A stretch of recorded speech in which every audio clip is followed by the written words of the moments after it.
सियासत में अब लोजपा रामविलास सुप्रीमो चिराग पासवान की एंट्री हो गई है।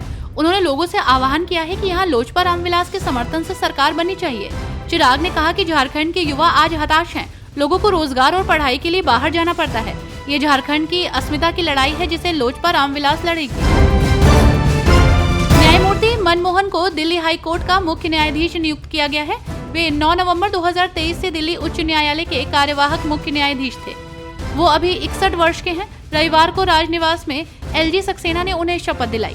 आपको बता दें कि न्यायमूर्ति मनमोहन ने दिल्ली विश्वविद्यालय के कैंपस लॉ सेंटर से कानून की डिग्री ली है। उत्तराखंड खेल महाकुंभ 2023 की शुरुआत 4 अक्टूबर से हो रही है। ये खेल दिसंबर तक चलेंगे और 14 से 23 वर्ष तक के खिलाड़ी भाग ले सकते हैं। न्याय पंचायत स्तर से शुरू होकर ये खेल विकास खंड, जिला और अंत में राज्य स्तर पर आयोजित किए जाएंगे। राष्ट्रीय रिकॉर्ड तोड़ने वाले खिलाड़ियों को 1 लाख रुपए का नगद पुरस्कार भी दिया जाएगा। नेशनल कॉन्फ्रेंस के उपाध्यक्ष उमर अब्दुल्ला ने कहा कि इजराइल की तरफ से लगातार पिछले 1 साल से बमबारी और ताकत का इस्तेमाल हो रहा है। इसके लिए हमने मांग की है इसका इस्तेमाल ना हो। लगातार जो इजराइल की तरफ से हमले हो रहे हैं उसमें बेगुनाह लोगों की मौत हो रही है, इसलिए इसको बंद करना चाहिए। राजस्थान के मंत्री जोगाराम पटेल ने कहा कि कांग्रेस सहित कांग्रेस समर्थित या कांग्रेस की संस्कृति को पालने वाले राजनीतिक दल परिवारवाद को पाले हुए हैं। इसी का एक नमूना है कि तमिलनाडु में अपने ही पुत्र को मुख्यमंत्री बना दिया गया। इसकी हम कड़े शब्दों में निंदा करते हैं। कांग्रेस के नेता राशिद अल्वी ने कहा कि चुनाव के दौरान मोदी जी, अमित शाह जी इस तरह की बातें करते हैं। वो किसी नीति और मुद्दों पर बात नहीं करते। वो कांग्रेस पार्टी के नेताओं पर पर्सनल हमले करते हैं। अभी तक उन्होंने पार्लियामेंट के 2024 के चुनाव से सबक नहीं सीखा है। जनता इन सबको पसंद नहीं करती है। आप हरियाणा की सरकार में रहे हैं, आपने क्या काम किया? हरियाणा के चुनाव में बीजेपी की जमानत जब्त होने वाली है। बीजेपी नेता प्रवीण खंडेलवाल ने कहा कि आम आदमी पार्टी सरकार के नेतृत्व में पिछले 10 साल से दिल्ली में कोई भी विकास कार्य नहीं हुआ।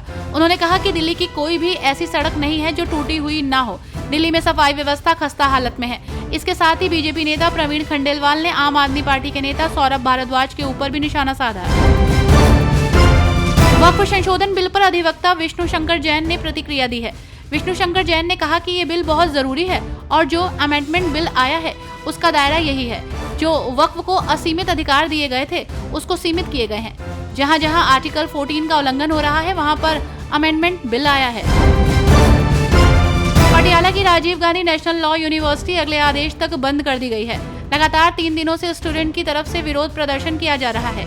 इस कड़ी में राजीव गांधी लॉ यूनिवर्सिटी विवाद पर बीजेपी नेता परनीत कौर ने कहा कि ये बिल्कुल कानून के खिलाफ है। ये जो मुद्दे महिलाओं और लड़कियों के साथ चल रहे हैं, जो लॉ यूनिवर्सिटी में 7 दिन से अनशन पर बैठी हैं, तो ये बिल्कुल गलत है। कांग्रेस नेता सचिन पायलट ने कहा कि पूरा माहौल कांग्रेस और एनसी गठबंधन के पक्ष में है। अब तक 2 चरणों के चुनाव में लोगों ने मन बना लिया है कि हमारा गठबंधन जीत रहा है। भाजपा और बाकी की विरोधी पार्टियां काफी कोशिश कर रही हैं, लेकिन मतदाता मन बना चुके हैं। भाजपा हर तरह की कोशिश कर रही है, लेकिन हमारी सरकार बनने जा रही है।